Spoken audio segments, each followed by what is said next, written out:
Porque para mim estar sentado é mais fácil. Eu pedi para eles arrumarem aqui a bandeirinha, para não ficar nada bagunçado, não, viu? Vocês fizeram tudo tão bem feito, tão bem arrumado, não é? Graças a Deus. Ô Marcelo, traz a Bíblia para mim. É a posição que eu estou aqui, está atrapalhando? Tem que chegar mais para trás. Tá tudo certo, né? Opa, obrigado. Gente, é uma honra estar aqui. E já conheci o Guilherme, a casa dele, te deu a oportunidade de nos encontrarmos e compartilharmos, né? E vocês saberem um pouco. Eu sou casado, minha formação profissional é engenharia civil, mas também tive um pouco de formação na área de teologia e eu trabalho no ministério que é baseado em 3 pilares essenciais, né? Rapaz, o povo vai meter a bandeira mesmo no Brasil, olha aí, ó. Que é isso, hein? Pronto. Já dava até para mudar de assunto, hein, Matheus?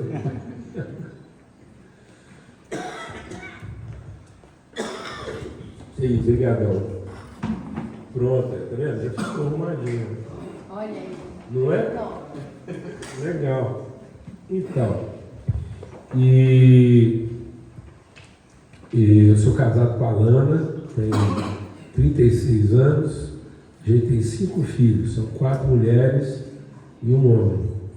E hoje todos estão casados, então a gente já tem lá uma meia dúzia de netos, 2 bisnetos. Então, eu estou falando que o nosso ministério ele tem 3 pilares essenciais. Um deles é a unidade, trabalhar sempre numa perspectiva da igreja, unidade. Outro pilar é liderança jovem, quanto mais jovem, né, possível, para que seja um processo de liderança baseado em responsabilidade, não em competência. Então, entender que o líder ele está apto para a liderança pelo seu senso de responsabilidade e não pelo seu direito de competência. E até a gente conversou bastante com o Enzo lá hoje sobre isso, quando ele estava lá em casa.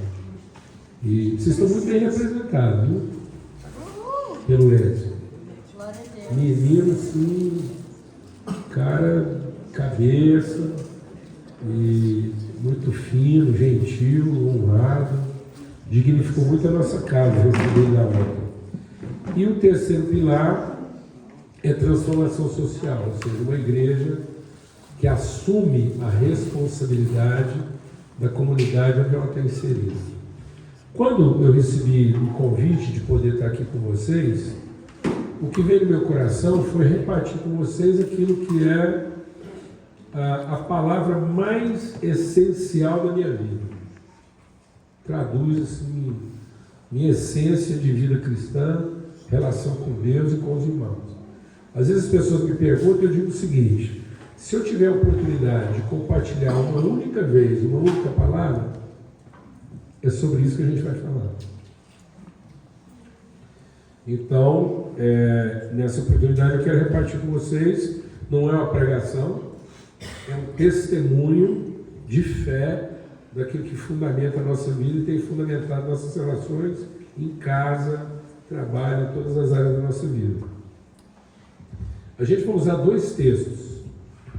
Um texto como uma referência assim, de construção do pensamento e o outro texto de fundamentação do entendimento. Então, nós vamos ler um texto lá em 1 Coríntios que fundamenta o nosso entendimento e um texto lá de Salmos que ajuda a gente a entender o processo, a construção da pessoa no processo.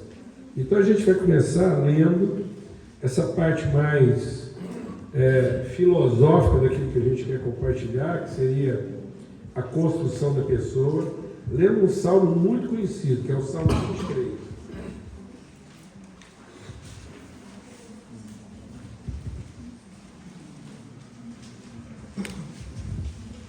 E quando você lê o Salmo 23, na hora que a gente for ler outro texto que vai fundamentar essa conversa, você vai perceber que o Salmo 23 é como que o guia desse entendimento. Porque ele ajuda, o Salmo 23 ajuda você a ter uma figura. É como se Deus, no Salmo 23, estivesse fazendo um desenho, uma ilustração, para você entender como é que o processo se desenvolve, por que ele se desenvolve. Então o Salmo 23 diz assim: o Senhor é meu pastor, nada me faltará. A nossa tendência primeira de pensamento é achar que o Senhor é meu pastor, nada me faltará em termos de coisa. Não faltará recurso, não faltará saúde, não faltará bênção, não faltará um marido bom para casar, uma mulher legal para casar, vai faltar uma casa boa para morar. E não é isso que o texto está dizendo. O que o texto está dizendo é o seguinte: o Senhor é meu pastor e eu serei uma pessoa completa. Abre essa garrafa. Por favor. E eu serei uma pessoa completa. Uma pessoa em quem não falta coisa alguma. Então, esse nada me faltará fala de um quem e não de um quê. É um quem completo. Então não é o que me faltará. Eu vou me tornar uma pessoa exatamente como Deus me fez para ser. Aleluia.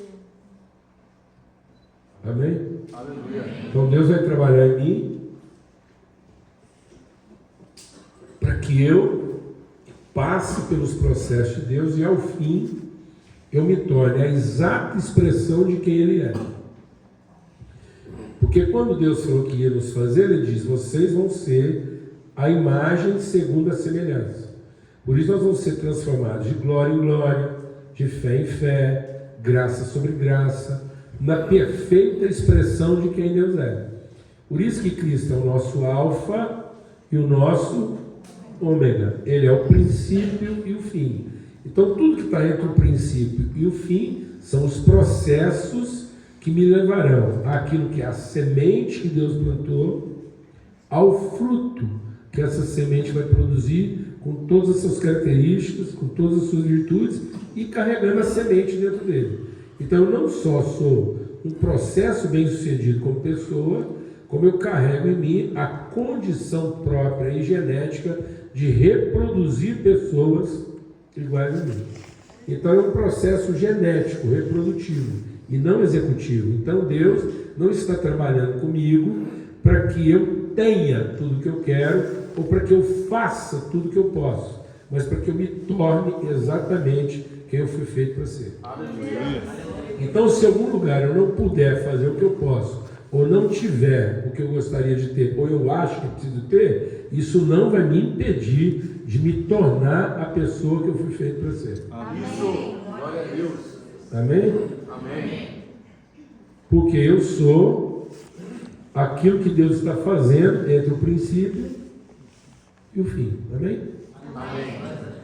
E aí agora, então, isso é a síntese do Salmo 23. Aí ele vai explicar isso de forma ilustrativa. Ele diz assim, ó: então, ele me faz deitar em pastos verdejantes, guia-me mansamente às águas tranquilas. Então, esse é o meu momento inicial. Tá certo?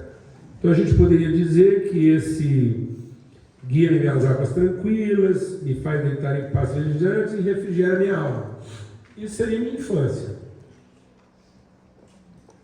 Isso é o que todo recém-nascido em Deus desfruta. Amém?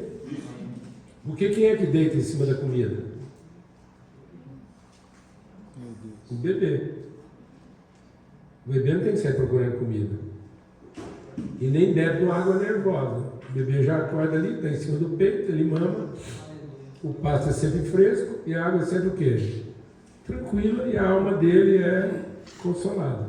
Mas esse período dura pouco, porque é a fase mais curta da nossa vida, a infância. Porque aí logo, amém, ele me guia pelas veredas da justiça por amor do seu nome. Então logo ele vai me tirar desse lugar Amém? Ele vai me tirar desse lugar e começar um processo de transformação que me tornará a expressão justa de quem Ele é. E mais, vai me tornar a expressão da justiça dele. Então Deus não vai alimentar minhas carências infantis. Amém? Mas vai me arrastar por um caminho de maturidade. Amém. Então, como Ele me guiará, Ele me toma pela mão e me faz andar. Então, Ele vai forçar essa criança a uma caminhada que o tornará uma pessoa justa. A criança não sabe o que é justiça. A criança só sabe o que é direito. Por isso que ela só quer descansar, comer e desfrutar. Então a criança não ama a mãe, a criança ama o peito. Amém? A criança não ama, deseja. Gosta ou não gosta. Mas aí Deus vai pegar essa criança e vai forçar ela a caminhar por um caminho que vai torná-lo justo. Por isso que a fé não é para que você tenha o que você deseja. A fé não é para te dar o que você quer. A fé é para que você consiga oferecer o que você acha que é seu. Então a fé não gera um crente. A fé gera um justo. O crente vive da crença que Deus sempre dará para ele tudo o que ele quer e deseja. Mas o justo vai usar a fé para cumprir o propósito que Deus deu para ele. Então, o justo viverá pela fé e o crente viverá das suas crenças. Meu Deus. Então, a fé não é para formar um crente que pensa que as suas expectativas serão satisfeitas por Deus como se ele ainda fosse criança. A fé é para nos amadurecer, para que, enfim, eu entenda que tudo que Deus já me deu só fará sentido quando se encontrar o outro para quem essas coisas foram entregues a mim. Então a fé não é para receber o benefício, a fé é para fazer o sacrifício. A fé é para que eu entenda que tudo que Deus já me deu só fará sentido quando encontrar o outro para quem aquilo foi destinado. E eu sou um instrumento de revelação para o outro. Então a fé só é fé quando ela é exercida em favor de alguém. A fé exercida em favor de mim mesmo é crença e Deus não responde às crenças. Deus desaponta as crenças para gerar fé. Amém? Então Deus está sempre trazendo a criança para um lugar de maturidade, para que a criança possa ser desapontada com segurança e poder amadurecer. Então, com certeza, Deus vai te levar para um lugar seguro para que todas as suas expectativas sejam frustradas.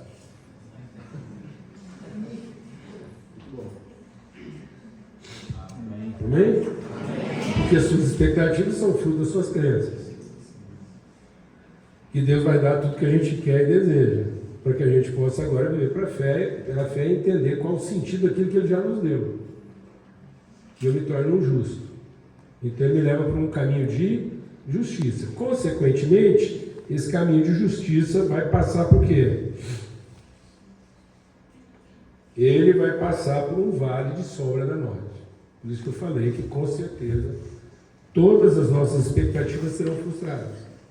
E a gente acha que isso aí vai ser a nossa morte.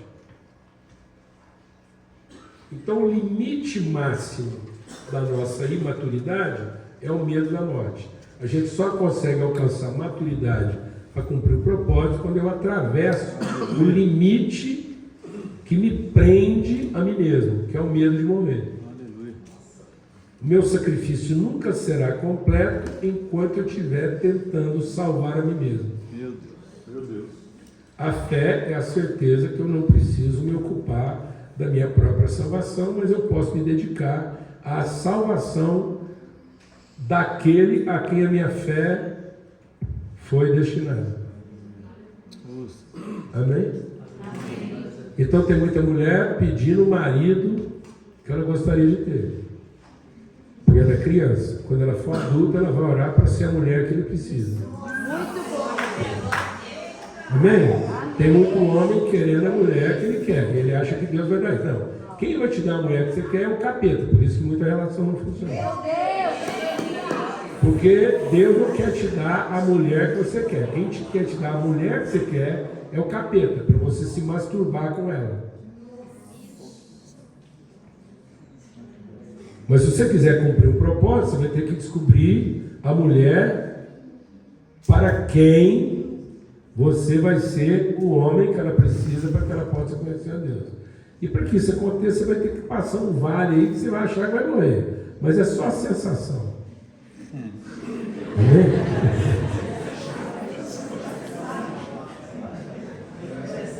Porque no fundo você vai morrer mesmo, é como quem ressuscita. E aí a gente vai passar esse vale da sombra da morte,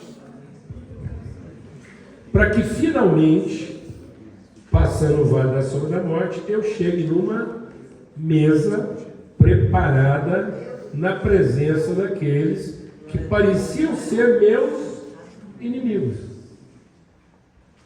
Mas agora são aqueles por quem eu quero oferecer minha vida.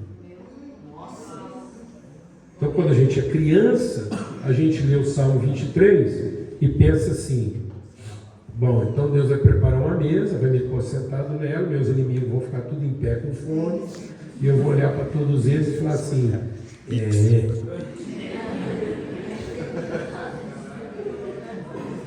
tem isso, mas isso é lá no pasto, onde os lobos ficam.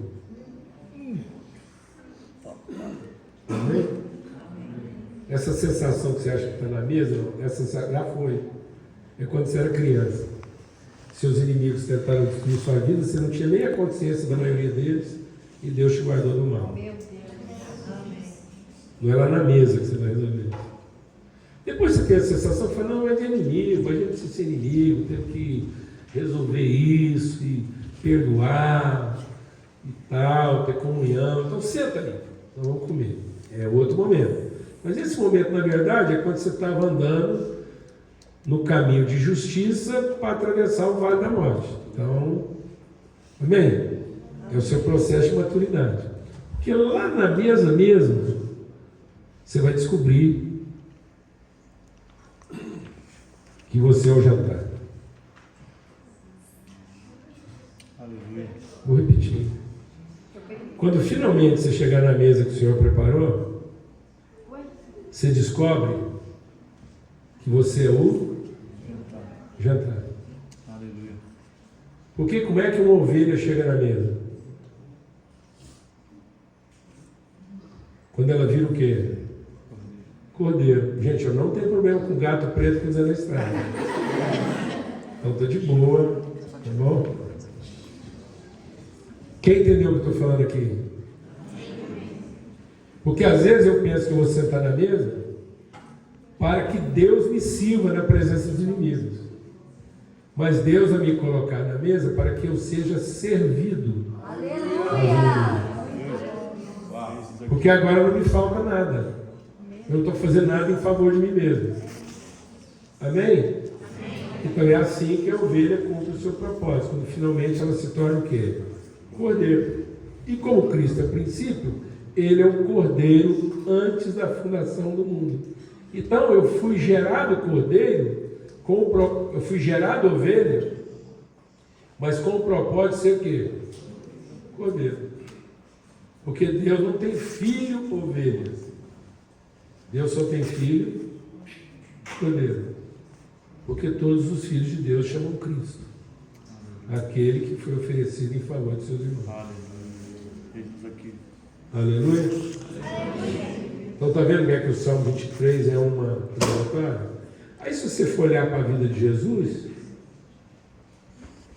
a vida de Jesus é marcada sistematicamente pela trajetória. Então o Salmo 23 não é simplesmente uma história, é uma trajetória de como é que o Filho de Deus nasce e aonde é que ele cumpre o propósito dele. Por isso que Jesus obrigatoriamente tinha que nascer numa manjedoura. Então, o primeiro momento de mesa de Jesus, ele foi colocado numa manjedoura. Por quê? Porque na manjedoura, homens e animais são iguais. Então, quando a gente não conhece o propósito de Deus na nossa vida, a gente só se relaciona com Deus pelo desejo. O desejo faz com que Jesus seja coxo. Então, tem muita gente que ainda procura Jesus para encontrá-lo onde? No coxo. Porque ainda sente e pensa como um animal que vem em Jesus a satisfação do seu desejo ou a contemplação da sua necessidade. Então, só tinha um lugar onde Jesus podia nos encontrar. É no mesmo lugar onde as crianças estão e os animais estão. No pasto, no coxo. E aí Jesus vai fazer a vida dele o quê? Uma caminhada do coxo para a mesa. Então Jesus começa se identificando conosco na nossa fome, mas vai nos conduzir ao nosso propósito. Então toda a trajetória com Cristo é para que você saia do coxo para a mesa. Para que você deixe de pensar que Deus contempla todos os seus desejos, para você entender que Deus quer cumprir na sua vida o seu propósito. Aleluia. Então a gente começa conhecendo a Deus como quem come no coxo, mas depois a gente conhece a Deus como quem é servido na mesa. Aleluia? Então o Salmo 23 é um salmo do coxo à mesa. Então não adianta sofisticar o coxo.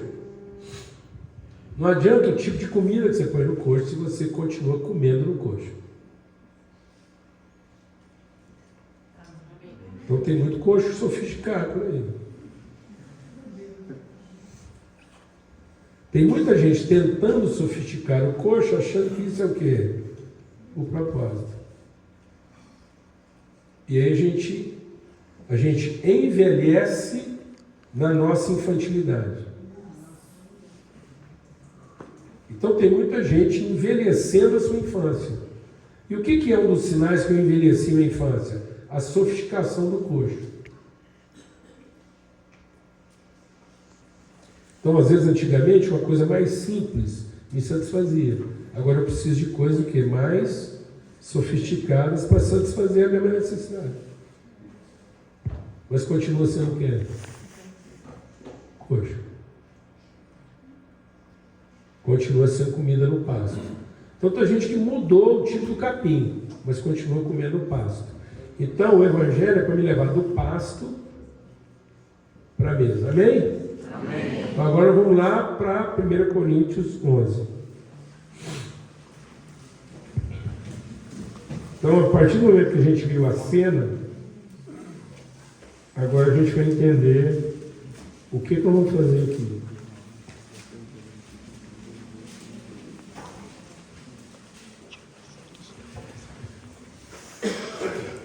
E aí você vai entender esse texto de Coríntios 11 com essa figura que vai ficar aqui na nossa mente. Então nós temos duas figuras aqui. O Salmo 23 e a vida de Jesus. Amém? São duas figuras pedagógicas. E por que eu quero compartilhar com vocês sobre a ceia? Porque na vida da igreja nós temos dois sacramentos que são pedagógicos. Então a igreja conservou dois sacramentos pedagógicos. E, infelizmente, a gente transformou aquilo que deveria ser uma pedagogia numa liturgia. Então, muitas vezes eu estou celebrando o batismo e a ceia de forma litúrgica. E não de forma o quê? Pedagógica. Então, o batismo e a ceia é para transformar nossa cultura, nossa forma de pensamento a respeito da relação com Deus e uns com os outros. E não uma liturgia de aceitação. Então tem gente que faz o batismo e toma a ceia como quem quer ser aceito, ou para provar que foi aceito. E aí a gente tirou toda a pedagogia do sacramento. Então o sacramento é para imprimir em nós um conhecimento que me leve a uma convicção e não uma expectativa. Se eu não entender a pedagogia da ceia, eu vou para a ceia com a expectativa de que ela vai me dar o que eu não tenho. Sendo que se eu entender a pedagogia, eu vou para a ceia entendendo que ele é o momento de eu expressar quem eu sou. Vou repetir. Os sacramentos não são para me dar o que eu não tenho. Os sacramentos são formas pedagógicas de revelar quem nós somos.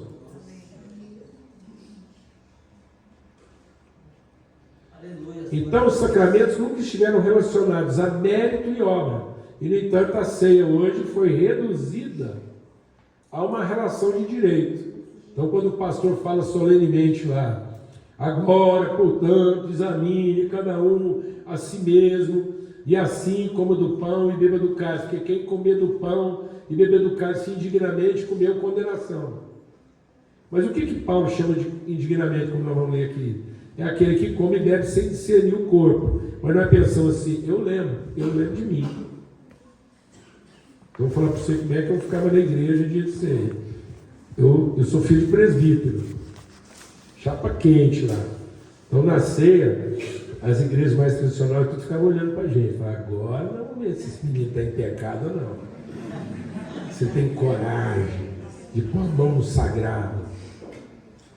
Aí veio o presbítero com o pãozinho da ceia. E eu lá com aquelas palavras, examina, porque quem comer indignamente... E o pastor falava aquilo de um jeito que você tinha certeza que se você tivesse feito alguma porcaria no dia lá e mordesse o pão, era morte, fulminante. E eu ficava naquele dilema, eu vou ou não vou? Eu como ou não como? Mas como eu sempre apostei mais na misericórdia de Deus do que na compaixão da igreja, eu orava, falei assim, Deus, seguinte, eu sei que eu não mereço comer esse pão. Mas eu tenho mais chance de sobreviver com o Senhor do que com a igreja. Porque se eu não comer esse pão, eu estou morto. Então, mesmo sabendo que eu não mereço, eu vou comer, crendo que não é dessa vez que o Senhor vai me matar. E o Senhor vai segurando aí, porque entre ser morto agora pela igreja e correr o risco de ser morto pelo Senhor, eu vou apostar no Senhor. Cheguei até aqui. Glória a Deus.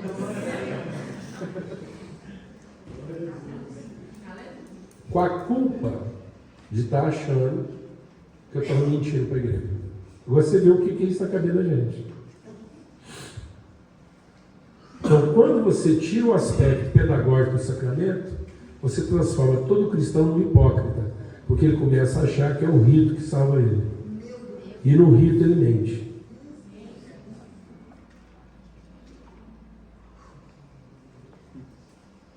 No rito, a gente mente.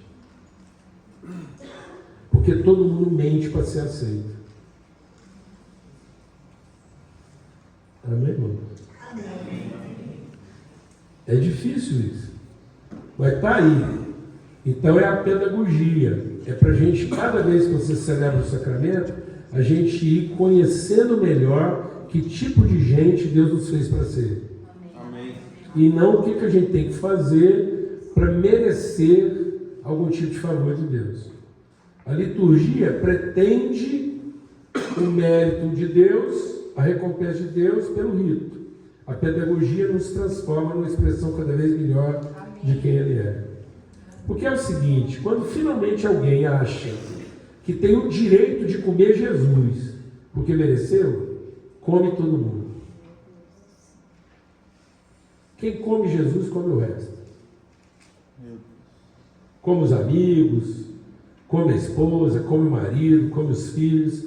Não há limite do nosso apetite. Por isso que a palavra de Deus diz que nós fizemos do nosso ventre o nosso Deus. Então, a liturgia é o rito da divindade. E a divindade habita o ventre. A pedagogia é a cultura da paternidade. E a paternidade habita o conhecimento. Então, enquanto a minha devoção for à divindade, é por necessidade ou por interesse. Meu Deus. Mas quando as minhas ações revelarem o Pai, então elas serão sempre uma oferta espontânea ao meu irmão que ainda não conhece. Amém? Então, em vez de eu estar tentando comer o irmão para me salvar, eu vou sacrificar minha própria vida para salvá-la. Aleluia. Glória a Deus. Então aqui em 1 Coríntios 11 diz assim, ó, por isso eu devo lhes dizer que eu não louvo vocês quando vocês estão se reunindo, porque as reuniões de vocês estão fazendo mais mal do que bem. Paulo não está escrevendo isso com sede de macumba, para devotos de Exu, e nem está escrevendo isso para uma sinagoga, sei lá o que for, judaico, ou para um templo islâmico, ou para adoradores de Buda. Sabe para quem Paulo está dizendo que as reuniões estão fazendo mais mal do que bem? Para a igreja. É de lascar. Então, muitas vezes, a maior corrupção de conceitos está entre os crentes. Porque os incrédulos, eles têm práticas equivocadas a partir da sua ignorância. Ao passo que entre os crentes nós temos práticas corruptivas a partir da rebeldia. Então, aquele que fala em nome de Deus e ainda está querendo se salvar, ele causa uma corrupção e uma degeneração de Deus. É preferível um incrédulo sincero na sua crença do que um crente corrupto na sua fé. Um incrédulo sincero na sua crença causa menos mal do que um crente corrupto na sua fé, que usa a sua fé para salvar a si próprio. Amém, irmãos? Amém. Por isso que as reuniões acabam fazendo mais mal do que bem. Vamos continuar. Ele diz, por quê? Porque antes de tudo, eu sei que é entre vocês o quê? Diferenças. E Paulo está dizendo que essas diferenças não são o problema. Aliás, quanto mais diferenças, melhor a oportunidade da gente revelar nossos valores. Aleluia.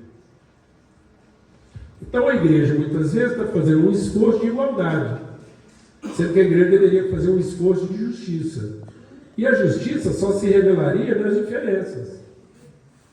Aleluia. Porque se eu promover a igualdade, prevalece o direito. Mas se eu promover a justiça, eu tenho a redenção das desigualdades. Então Deus não quer eliminar as desigualdades. Ele quer redimi-las, para que não prevaleça o direito. Então muitas vezes eu estou querendo o direito da igualdade e não o desafio da diferença. Por isso que Paulo diz o quê? Seria bom que houvesse diferenças entre vocês. Por quê? Para que se manifestasse aqueles que realmente têm compromisso com a verdade. Aí ele diz, de sorte que quando vocês estão se reunindo, não é para participar da ceia do Senhor. Por quê? Porque cada um come apressadamente o seu próprio pão. Então há uma diferença entre a ceia que Cristo estabeleceu e aquela que nós estamos celebrando. E qual é a diferença? É que a ceia que nós estamos celebrando é uma ceia para comer e não para que Cristo seja revelado. Então, é a mesma fome que está fazendo eu comer outras coisas, é a mesma fome que está fazendo eu comer aquele pedacinho de pão que eu acho que é sagrado, que vai me dar aquilo que eu ainda não tenho. E o que é para lascar mesmo? Eu ainda vou comer Cristo porque eu acho que mereço. Aí acabou com tudo. Porque pode ser que você até merecia uma mulherzinha melhor. Mas merecer comer Cristo, acabou. Porque o dia que essa mulher deixar de ser assim um pouquinho, aqui é tantinho, que você acha que você não precisa devorar ela, olha que ela deu uma vacilada, o dragão comeu. Alguém sabe o que eu estou falando aqui? Não. Sim. Então ele diz, sabe por que está fazendo mal? Porque vocês estão reunindo para comer. E comendo, há quem não tenha o que comer.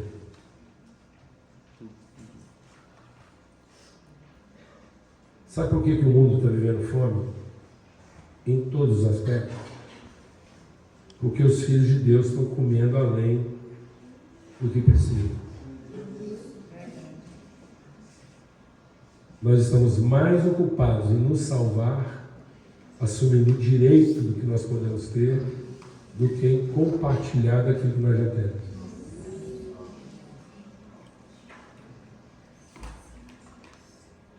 E aí, Paulo diz mais, ele diz, outro problema é que além de ter gente passando fome porque vocês estão comendo o que era de repartir, há outros que estão bêbados de tanto beber o que era de comungar. Então, vou fazer uma experiência com vocês.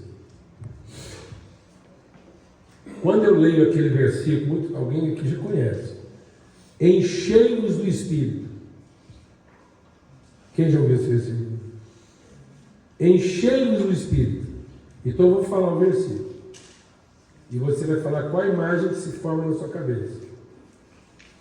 Enchei-vos do Espírito. Qual é a imagem que vem em você? Ou, seja honesto.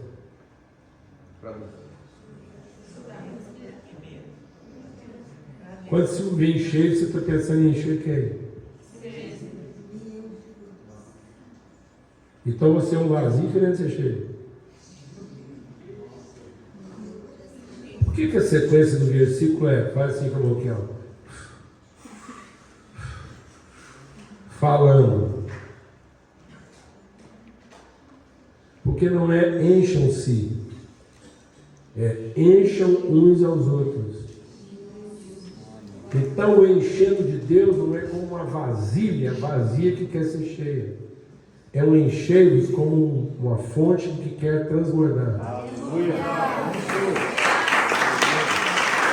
Então o encher-vos de Deus é de dentro para fora e não de fora para dentro.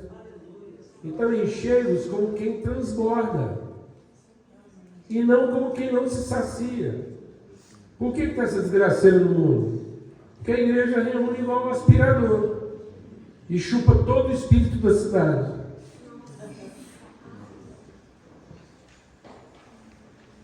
Alguém entendeu? Não. Então nós formamos uma congregação de aspiradores e não de sopradores. Sendo que a primeira expressão de Deus na nossa vida é como quem sopra. Disse Deus, pronto, Deus soprou. Depois Jesus completa a obra dele dizendo, em tuas mãos entrega o Espírito. E tendo dito isso, ele expirou. Depois ele encontrou com os discípulos e disse assim como meu Pai me enviou, eu envio vocês. E tendo feito isso, ele soprou. Então nós não somos filhos de um Deus aspirante. Nós somos filhos de um Deus soprante. Aleluia. Amém? Amém? Então eu só vou gerar outro filho de Deus se ele me vir soprando e não aspirando. Pronto, a gente já está começando a entender essa aí. Amém? Amém? Agora você está entendendo que tem tanta gente bêbada e tanta gente passando fome. Porque nós comemos tudo como se fosse nosso direito de comer e bebemos tudo como se fosse nosso direito de beber. E aí ele diz então, vou concluir agora. Por acaso, vocês não têm casa para comer e beber? Então o encontro dos irmãos da igreja não é para comer e beber. Então Paulo já está começando a dar uma pedagogia da ceia diferente do que nós estamos acostumados. Amém? Amém. Amém, irmãos? Amém. Então ele está dizendo, vocês não têm onde comer e beber não? Ou vocês desprezam a igreja de Deus e envergonham os que nada têm? Então está falando que a ceia, quando a gente se encontra, daria significado à mesa da nossa casa. Mas como nós perdemos o significado da ceia, a mesa da nossa casa ficou desse significado.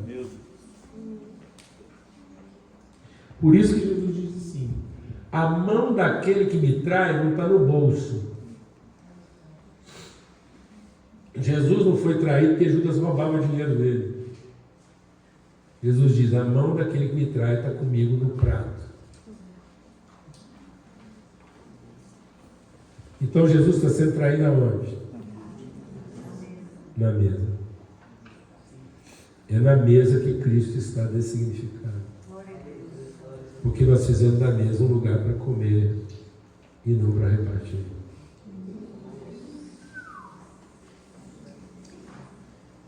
Deus não permitiu a fome e depois foi inventar a comida para resolver a fome.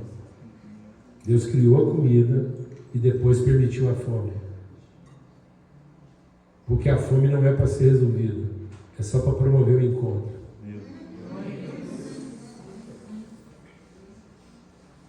Problemas na vida não são para serem resolvidos. Se fosse para ser resolvido, Jesus tinha resolvido. Problemas na vida são para promover o quê? O encontro. Para que quem tem a comida reparta com o seu irmão.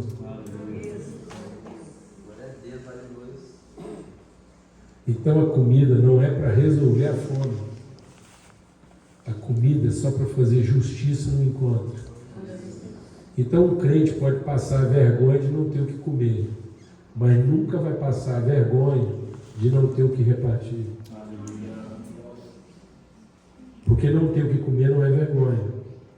Quando você ficou sem comer para poder o quê? Repartir. Porque vergonhoso na vida de um filho de Deus não seria não ter o que comer. Vergonhoso na vida de um filho de Deus seria não ter o que repartir. Essa vergonha você nunca vai passar.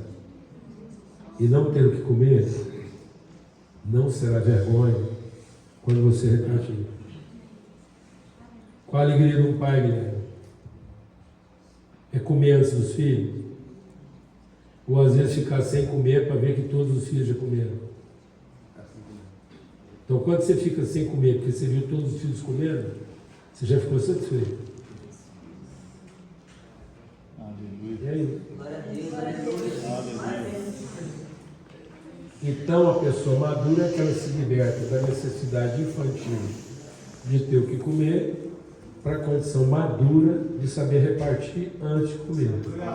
Então, concluindo, Jesus diz assim, Paulo diz assim, e eu vou passar para vocês então a pedagogia da ceia. Aquilo que ensino do Senhor também vou ensinar para vocês. Senhor Jesus, na noite que foi traído, tomou o pão. Alguém arruma um pedacinho de pão lá para mim, rapidinho. Um daqueles pão vai ser distribuído lá. Olha que menino. Esse menino é bom demais, não é?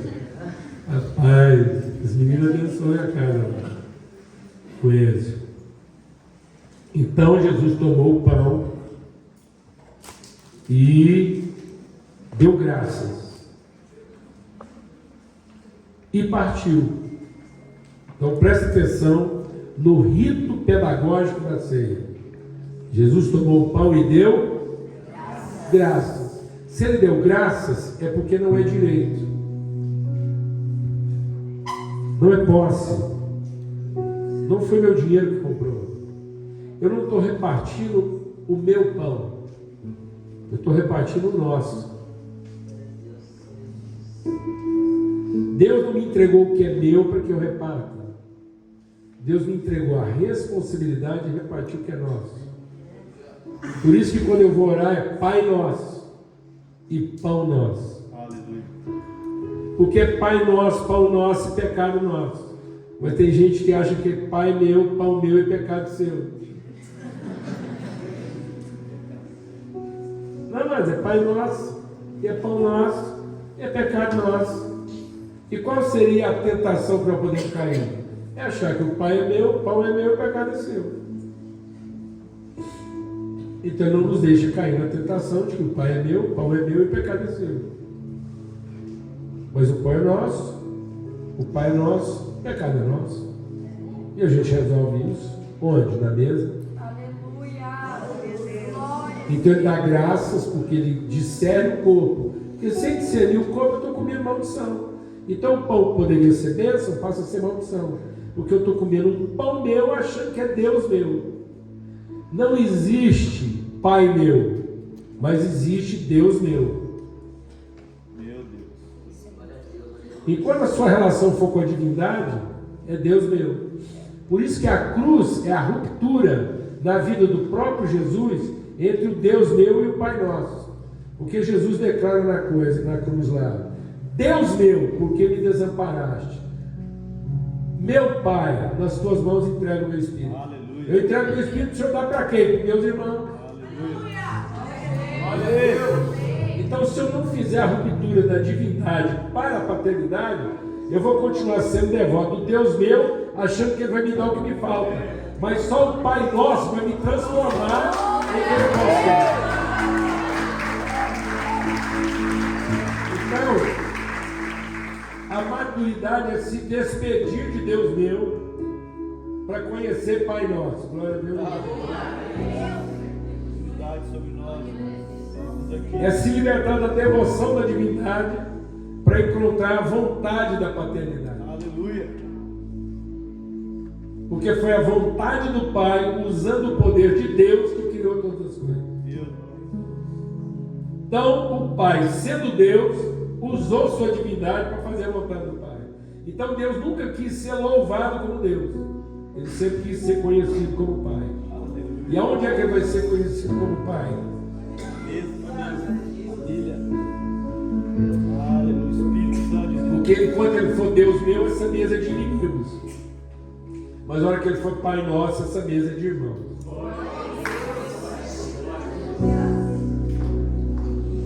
Então, se eu tivesse que definir pecado, eu diria: pecado é comer primeiro e repartir depois.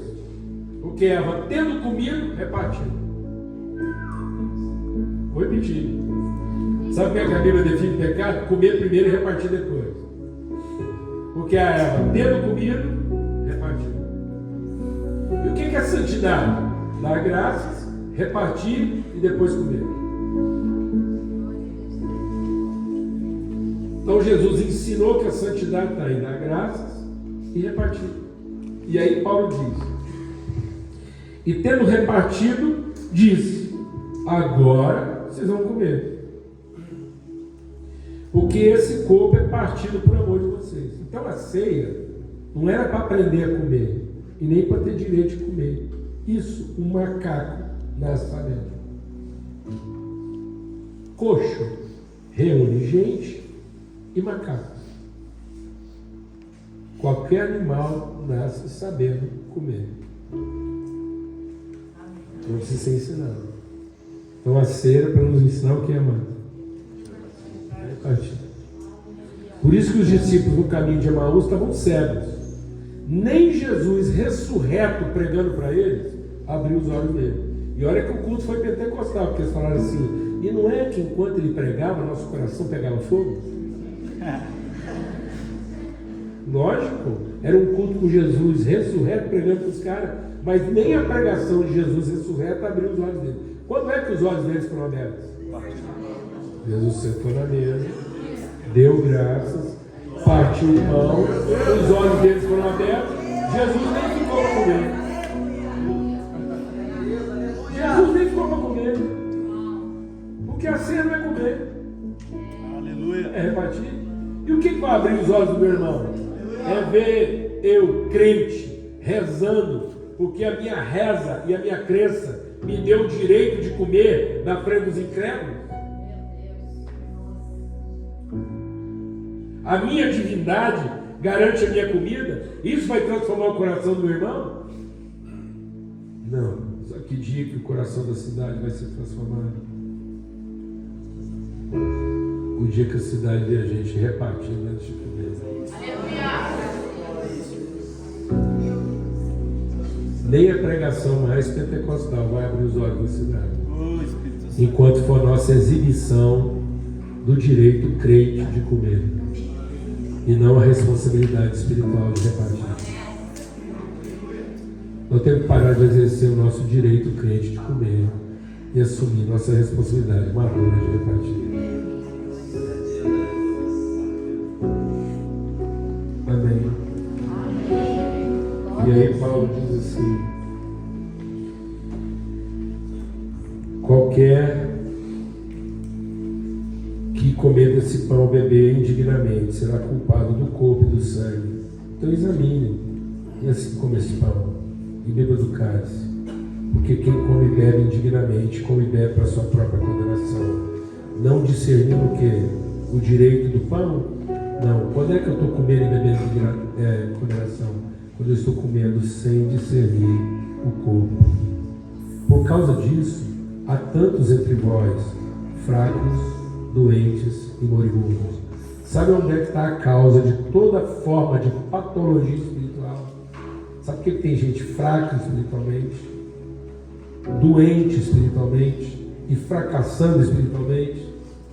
Porque pensou que a ceia era para comer e não para repartir. E é por isso que a gente quer compartilhar a ceia hoje. Aleluia. Para que ela seja compartilhada na sua casa. Não de forma religiosa. E o que é não comer indignamente? O que é examinar a si mesmo antes de comer? É toda vez que Deus te deu um pão para comer, você se recusar a comer ele o quê? Sozinho. Porque a Bíblia diz que o pão comido às ocultas é veneno para a alma. Sabe aquela bolacha que você escondeu? É o capeta. É o Satanás que te ensinou a esconder aquilo.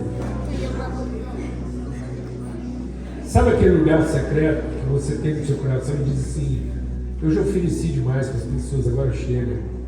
Eu tenho que guardar um pouco para mim. Sabe quem te ensinou esse pensamento?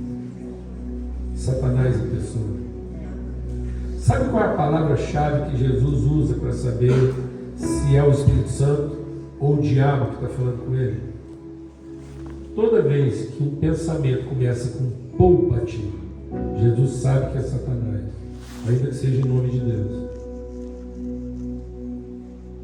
Porque quando Jesus estava falando de ir para a cidade se sacrificar, o Pedro, que era amigo de Jesus, falou assim: não, Deus não vai deixar isso acontecer. Poupa-te. Aí Jesus se atracou. Jesus se atracou com Pedro. Beijou Pedro. Pedro, isso mesmo, também que eu tenho você como amigo.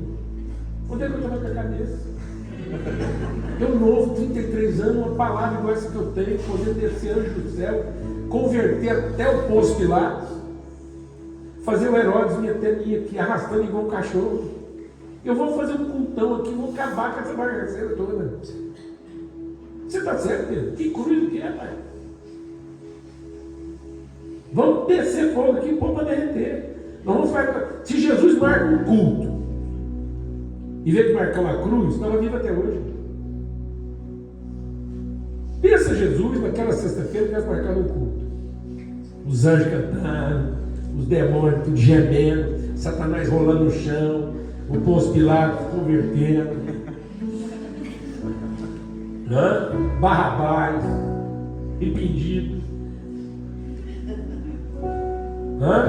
O Herodes virando pastor. Quem ia pôr a mão em Jesus, meu pai? Estava vivo até hoje. Não tinha mais para religião nenhuma no mundo. Por que Jesus não resolveu isso para nós? Por que Jesus, em vez de curar alguns leprosos, não acabou com a lepra? Meu Deus. Por que Jesus, em vez de curar alguns cegos, não acabou com a cegueira? Passava a mão assim: não nasce mais ninguém cego. Todos os seus problemas estão resolvidos. Fui. Aí é um Salvador. Mas Jesus como Salvador, do jeito que a gente esperava, é um baita de um fracasso. 3 anos aqui, foi embora, largou tudo do mesmo jeito. Porque Jesus não veio fazer um quê? Ele veio formar um quem? Aleluia! Glória a Deus. Vou repetir. Jesus não veio fazer um quê pão. Ele vai fazer um quem reparte o pão.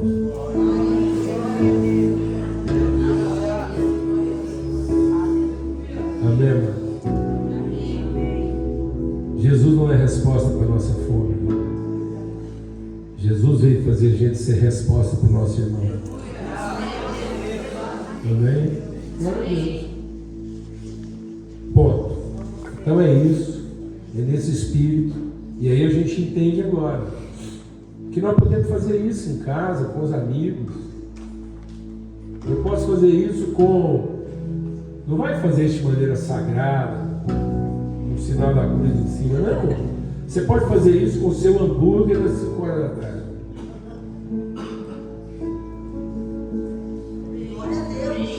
Porque ele vai deixar de ser um momento que na sua vida, que representa a sua forma. E você não vai ter que transferir isso para um momento religioso em que você vai comer o pão sagrado. Mas aí toda a sua vida vai ser espiritual. E aí nós vamos até ter esse momento aqui de fazer isso de maneira pedagógica. Com todo mundo reunido, ensinando para todo mundo. Mas uma vez que eu aprendi a pedagogia, eu vou dizer o que Paulo disse. Isso vai estar presente na minha vida toda vez que eu for o quê? Comer.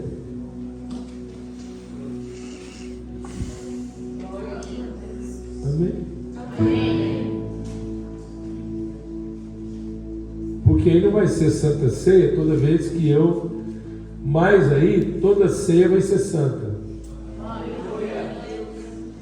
Deus não quer que você fique santo comendo a Santa Ceia. Deus quer que você seja santo, fazendo com que toda ceia seja santa. Agora vou te fazer outra pergunta para terminar.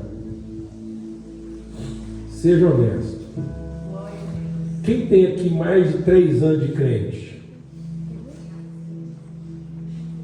Quando você senta na mesa hoje, depois de 3 anos convertido, você agradece a comida ou o privilégio de repartir?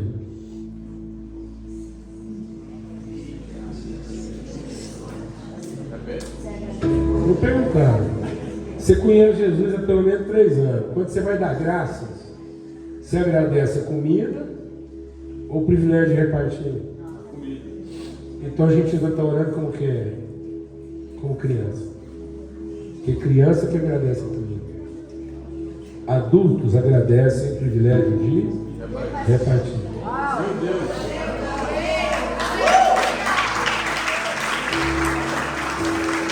Vou te fazer outra pergunta prática. Bem prática. Quando você vai na padaria, por causa do padeiro ou por causa do pão? Então você é um comedor de pão, não um salvador de padeiro. Então quer dizer que se o pão for ruim, você não vai naquela padaria. Nem volta. Então você não tem a responsabilidade do padeiro, você tem o direito do pão. Se ele fosse seu irmão, você voltava lá para melhorar a padaria?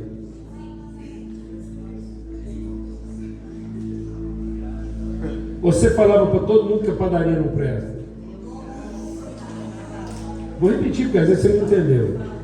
Você vai na padaria por causa do pão. Então, uma vez que o pão não presta, você não volta lá. Mas se ele fosse seu irmão, você passava para dentro para melhorar a padaria, ou você avisava a cidade inteira que a padaria do seu irmão não presta? É mesmo? Você ajudava a melhorar? E quem disse que aquele padeiro que vende pão ruim não é seu irmão?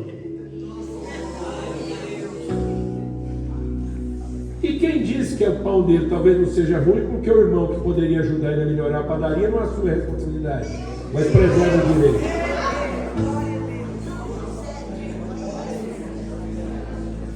Então nós somos crentes porque temos direito de pão bom, ou nós somos filhos de Deus porque temos a responsabilidade de todo padeiro ruim?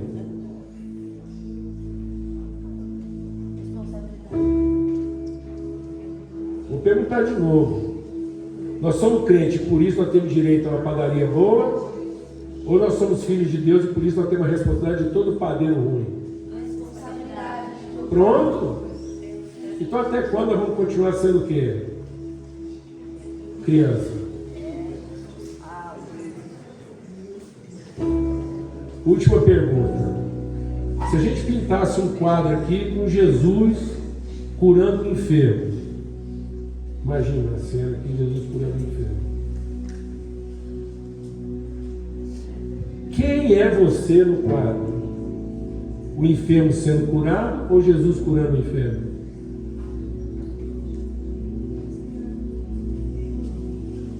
Até quando nós vamos ser o doente que precisa ser curado?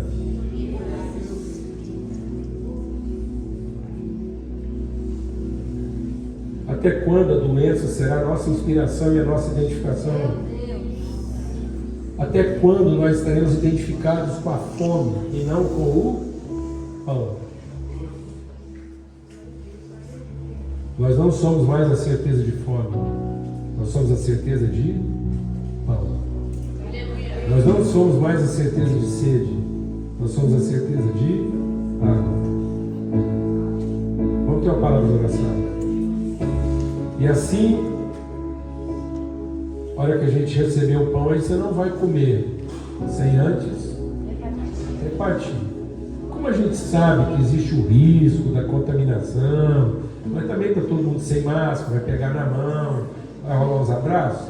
Então a gente arrumou um pão pequeno, você repartir pelo menos em 2 ou 3 para ser assim meio bíblico, onde estiverem 2 ou 3 em comunhão.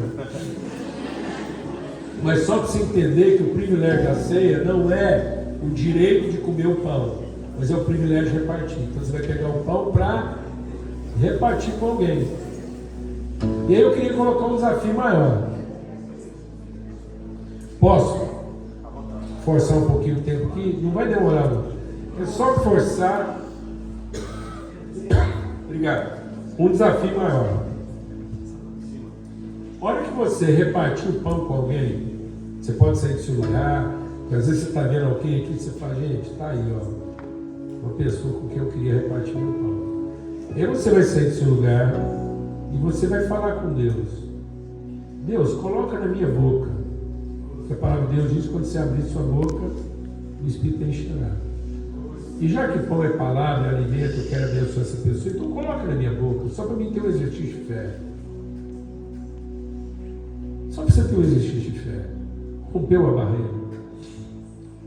A hora que você for entregar o pão, entrega para a pessoa a palavra que vier ao seu coração. Aleluia. Prega não. Não é para você fazer um sermão. Senão isso não acaba hoje. Então, você vai pegar uma palavra. E ela não tem que fazer sentido para você. Palavra, coisa mais estranha, falar isso igual. Ela tem que fazer sentido para você. Ela tem que fazer sentido para quem? Para quem vai receber. É o seu risco de exposição. É o seu risco de erro. É o seu pequeno vale de sombra da morte. É você vencer o seu próprio medo de fazer sentido para você mesmo.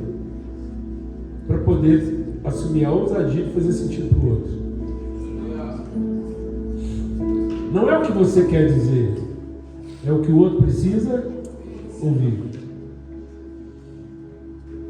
Amém? Vamos orar. E aí você pode ficar de pé, sair do seu lugar. Se quiser repartir com mais de um ou dois, fique à vontade. Eu sei que você já recebeu um copinho. Isso vai só dificultar um pouquinho o processo, mas não vai impedir. Pai, muito obrigado por esse tempo de comunhão, de amizade, de relacionamento. E que se cumpra entre nós agora a tua palavra. Para que a gente entenda o significado bendito da mesa. Ó Deus, o privilégio da partilha, da comunhão. E ó Deus, em nome de Cristo Jesus, o teu Espírito se move agora entre nós. E no abrir da nossa boca, o teu Espírito encherá. E nós teremos na vida do irmão uma palavra de significado, de propósito, Deus. No nome de Cristo Jesus, Senhor. Amém e amém. Graças a Deus.